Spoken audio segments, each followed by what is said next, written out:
Gumawa ako ng bento, hinatid si Kenshin sa school, nagpunta ng bukid para magtanim ng kamote at patatas. Hi, hello, minasan, konnichiwa. Tara, samahan nyo kami today's mini vlog. Ito nga pala yung ganap namin ng isang araw. 5:30 ng umaga, ay nagkasikaso na ako para makapagluto at kumuha ng baon ni Hapon. Hindi ko na nga nabidyohan yung paggawa ko ng bento dahil nagmamadali na ako mga auntie. After 30 minutes sa paggawa ng bento, ay umalis na si Hapon, papunta naman ng trabaho. At habang nandito ako sa labas, papakita ko muna sa inyo itong tinanim ko ng isang araw. Bumili ako ng puno ng apple. Tinry kong magtanim, baka sakaling mapabunga ko. Ito na nga, pagpasok naman namin dito sa loob ni Kenshin, inasikaso ko na yung mga gamit niya dahil meron siyang pasok ngayon sa school. Sabi ko sa kanya, mauna na siyang maglakad. Susundan ko na lang siya mamaya. Aasikasuhin ko pa kasi yung mga dadalhin ko dun sa bukid namin. Yes po mga auntie, pagkatapos ko ihatid mamaya si Kenshin sa school, ay didiretso na ako dun sa bukid namin. Si Kenshin nga pala tuwing umaga, araw-araw ko siya sinasamahan at hinahatid. Gusto ko man na hindi na siya ihatid, kaso nga lang hindi pwede dahil delikado pa. Nung isang linggo lang ay muntik siyang masagasaan. Para masigurado kong safe yung anak ko, kailangan ko siyang ihatid araw-araw at sunduin. Pagkatapos ko ihatid si Kenshin, ay nagbike na ako papunta naman dito sa bukid namin. May nabasa nga pala ako sa comment section. Nagtanong siya doon kung kanino bukid tong pinagtataniman ko. Ito nga palang bukid ay bukid po ng pinan kong lalaki o nila uncle yung Hapon. Wala na nga dito nagtatanim. Kaya naisip ko na ako na lang mga auntie. Sayang din naman kasi tong lupa kung hindi ginagamit. Medyo may kaluwangan nga pala tong bukid nila. Meron sa baba at dito sa taas. Pero itong ginamit ko at pinagtatamnan ko, itong merong greenhouse. May dala nga pala akong 7 pirasong kamote na itatanim ko dito sa bukid. Magtatanim din sana ako ng patatas. Kaso nga lang, nakalimutan kong dalhin. Baka bukas, babalik ulit ako dito para naman magtanim ng patatas. Dito sa bukid, hindi ako napagod magtanim. Ang nakakapagod lang ay yung magbike at pabalik-balik. Buti na lang ilang araw nang umuulan dito sa amin. Hindi na ako pupunta dito para magdilig. Sa wakas, pagkatapos ng siyam-siyam, tapos na ako magtanim, magbungkal ng lupa at magdilig.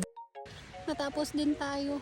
Babalik ulit tayo bukas para naman magtanim ng patatas. Kakainis nga lang dahil nakalimutan ko yung itatanim kong patatas. Kaya naman baka bukas ay babalik ulit ako dito. Ito nga rin pala ako naghugas ng kamay sa may irrigation. Napakalinaw ng tubig, tapos ang lamig pa mga auntie. Ito na nga po, pagkatapos ng ilang minutong pagbabay, ay nakauwi na ako ng bahay. Siguro kanina nasa mahigit 1 oras lang ako dun sa bukid namin. Ayoko din naman magtagal doon dahil napakainit. Yung mga tanim ko nga pala lumalaki na. Kaya naman naisip ko maglagay ng pag-aakyata. Meron ako ditong tanim na beans, kalabasa, sitaw at sayote. Meron nga rin pala akong tanim na sigarilyas at patola. Hindi pa man nagkakaroon ng bunga itong mga tanim ko, pero excited na ako mag-harvest. Fast forward na nga po ulit tayo mga auntie. Kinabukasan mga bandang 8:00. Pagkatapos ko ulit ihatid si Kenshin, ay dumiretso ako dito sa bukid namin. Ito nga yung itatanim ko sanang patatas kahapon. 4 na pirasong buong patatas nga pala to, pero hinati-hati ko lang. Actually, late ko na po itong naitanim. Dapat mga bandang April pa lang ay tinatanim na to. Malay natin, kahit late na, ay nakapag-harvest pa tayo. Sana lang wag tong kainin ng hayop mga auntie. Para hindi sayang yung pagod ko sa pagtanim at kakapunta dito sa bukid namin. Actually po, magdadalawang linggo na. Simula nang naitanim ko tong mga patatas, ay hindi pa ako nakakapunta para tignan tong mga tinanim ko. Sobrang excited na nga ako na bumalik para makita baka meron nang tumubo dun sa mga patatas. Pagkatapos kong magdilig, ay nagbungkal naman ako dito ng lupa para magtanim naman ng balatong o munggo. Susubukan ko lang baka sakaling tumubo. Next week baka babalik ulit ako dito para tignan kung tumubo na ba itong mga tinanim kong munggo. Sana lang tumubo para meron tayong ma-harvest at mag-ulam tayo ng baraw-baw. Yun na lang, nung nagpunta ako dito sa bukid namin, ay hindi masyadong mainit. Katapos ulit ng siyam-siyam dito sa bukid, ay nagbike ulit ako, papunta naman ng supermarket. Wala na nga pala kaming bigas, kaya naisip ko na dumaan muna dito sa Big Value. Ito muna yung una kong binili. Gulay, prutas at pagkain ni Kenshin. Ang mahal talaga ng mga bilihin ngayon. Dati yung 5 kilong bigas ay nasa 1,000 mahigit lang. Ngayon mga auntie, nasa 4,000 to 5,000 yen na. Itong 5 kilong bigas, inaabot sa amin ng mahigit 3 linggo. Ako nga lang din po yung nakakaubos dyan mga auntie. Ewan ko ba, pero alam nyo po, ang takaw-takaw ko sa kanin. Lalo na kapag yung ulam ko ay prito. O kaya naman yung mga Pinoy foods. Ito na nga po, pagka-uwi ko nga pala ng bahay, prito ako ng tuyo at daing. Namahan ko ng kamatis. Ito na nga po yung umagahan ko. Minasang itadakimasu. Kahit ganito lang yung ulam ko, napaparami yung kain ko. Pagkatapos ko kumain, pupunta ulit ako sa aking mini garden para magtanim ulit ng gulay. So yun lang po, maraming salamat sa panonood. Thank you for watching. Sayonara and... じゃあね、バイバイ。YouTube for watching. うるさい。